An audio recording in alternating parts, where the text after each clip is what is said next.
अस्सलामुअलैकुम जी। Particle physics chapter 5 hadron spectroscopy. आज का टॉपिक है पार्शियल वेव फार्मूलिज्म के बारे में। तो पार्शियल वेव फार्मूलिज्म में क्या है? सिंस हेड्रॉन्स के पास स्पेसिफिक स्पिन और पैरिटी होती है, तो पार्शियल वेव फार्मूलिज्म हमें प्रोवाइड करती है थ्योरेटिकल फ्रेमवर्क कि हम एनालाइज कर सके स्कैटरिंग प्रोसेस फॉर जो फॉर्मेशन प्रोसेस में होता है, एक्सपेरिमेंट में होता है।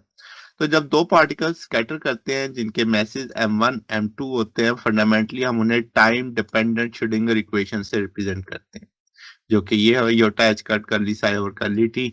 और आपके पास आप minus H cut square by 2m delta square R minus H cut square by 2 mu delta square R plus V R. अब इसमें जो आपके पास यानी दो टर्म्स आ रही हैं, दोनों टर्म्स को हम आगे सेंटर ऑफ मास के लिहाज से एक्सप्लेन करेंगे और रिलेटिव मोशन के लिहाज से एक्सप्लेन करेंगे।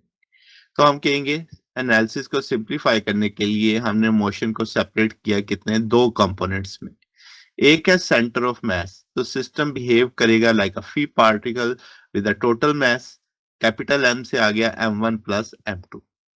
और रिलेटिव मोशन के लिहाज से तो हम कहेंगे जो इंटरेक्शन होगी यूजिंग द रिड्यूस मास, तो अब आपके पास जो इंटरनल डायनेमिक्स है वो गवर्न करेगी by the interaction potential V R.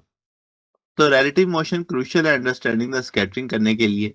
तो at large distance V R approaches to zero the wave function behave like as a free particle. तो centre of mass itself move करेगा free particle. तो इसका मतलब जब हम large distance पे जाएंगे तो दोनों टर्म्स आपके पास ये वी आर जीरो हो जाएगा और आपके पास फ्री पार्टिकल की एक इक्वेशन बन जाएगी। तो हम कहेंगे स्कैटरिंग दो पार्ट स्पिनलेस पार्टिकल हम इसमें इंट्रोड्यूस करेंगे, इंटरेक्ट करेंगे via short range central potential V R. इसमें हम कूलम इफेक्ट कूलम का जो इफेक्ट है निगलेक्ट करेंगे। तो इक्वेशन रिलेटिव मोशन के लिए ई आर जो एनर्जी अवेलेबल होगी पार्टिकल प्रोडक्शन के लिए वो एग्जैक्टली हम कहेंगे प्रिसाइजली इक्वल होगी जितनी टोटल एनर्जी है सेंटर ऑफ मास फ्रेम की। तो अब आप समझ रहे हैं कि भाई आपके पास जो स्टार्टिंग पॉइंट है पार्शियल वेव फॉर्मुलेशन का वो ये है कि इस सारे पैटर्न को, इस सारी चीज को हम ई आर यू आर के बराबर ले लेंगे। यू आर क्या है? रेडियल वेव फंक्शन है जो सेटिस्फाई करेगा श्रोडिंगर लाइक इक्वेशन को, जो रिजेंबल करती है scattering from the fix potential V R with the energy E R के। तो अब होता क्या है कि बीम ऑफ पार्टिकल जो मूव कर रही है along the Z axis, initially हम उसे डिस्क्राइब करेंगे यू आई ई की पावर आयोटा के जेड से। तो हम कहेंगे चूंकि प्लेन वेव है doesn't have the definite angular momentum relative to the scattering angle. तो एनालाइज इंटरेक्शन करने के लिए हम इस प्लेन वेव को एक्सपैंड कर लेंगे series of spherical waves known as partial waves. जब ये डीकंपोज होगी इसकी contribution different orbital angular momentum state रखेगी एल 0 1 2 3। हम कहेंगे हर जो आपके पास orbital angular momentum quantum state है वो कॉरस्पॉन्ड करेगा एक पार्शियल वेव को।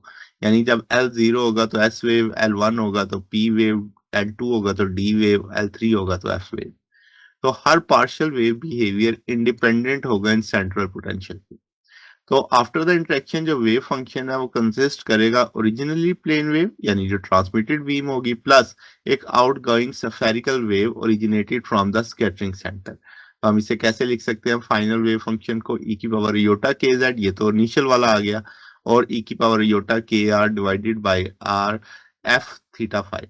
अब जो डिफरेंस है between final state wave function और इंसिडेंट वो डिफाइन कौन कर रहा है? Scattering amplitude F theta phi करेगा, जिसके अंदर तमाम इंफॉर्मेशन होगी कि स्कैटरिंग कैसे हुई। अब हम कहेंगे चूंकि एक्सियल सिमेट्री है around the incident direction for central potential, तो स्कैटरिंग एम्पलीट्यूड डिपेंड करेगा सिर्फ थीटा पे, फाई पे डिपेंड नहीं करेगा। जैसे यहाँ पे थीटा फाई लिखा हुआ है ना, हम बता रहे हैं सिर्फ पोलर एंगल पे डिपेंड होगा, फाई पे डिपेंडेंस नहीं होगी। ठीक है। अब प्रैक्टिकल एक्सपेरिमेंट में जो कोलीमीटर लिमिट करता है इंसिडेंट बीम को और सेपरेट करता है incident from the scattered particle, isolate करेगा outgoing spherical wave contribution at the detection point. तो हम इसको यानी कोलीमीटर की मदद से अलग कर सकते हैं। फिर इंटरेक्शन पोटेंशियल सिर्फ अफेक्ट करता है आउटगोइंग डाइवर्जिंग वेव को, जो मॉडिफाई करेगा उनका फेज और एम्पलीट्यूड, जिसे हम कैजुअलिटी बोलते हैं। तो इंटीग्रेट कर लें ओवरऑल एंगल और using the orthogonality of Legendre polynomial, the total cross section बन जाएगा 4 pi over K square summation L zero to infinity 2 L plus 1 sine square कर ली एल। अब हम कहेंगे कि रेजोनेंस अकर करेगी फेज शिफ्ट जब आपके पास कितना हो जाएगा साइन पाई बाय टू 1 हो जाता है ना, तो ये मैक्सिमम हो जाएगा। तो हम कहेंगे क्रॉस सेक्शन आपका मैक्सिमम हो जाएगा और contribution that the partial wave reaches its unitary limit आ जाएगी। तो ये जनाब हमारे पास टॉपिक हो जाएगा। अगर आपको इसमें कोई बात पूछनी है, डाउट है, नीचे कमेंट्स पे पूछ सकते हैं। वीडियो अच्छी लगी हो वीडियो को लाइक कीजिएगा, दोस्तों के साथ शेयर कीजिएगा, चैनल को सब्सक्राइब कर दीजिएगा। अब तक के लिए इतना ही, बाकी इंशाल्लाह नेक्स्ट देखेंगे। ओके, अल्लाह हाफिज।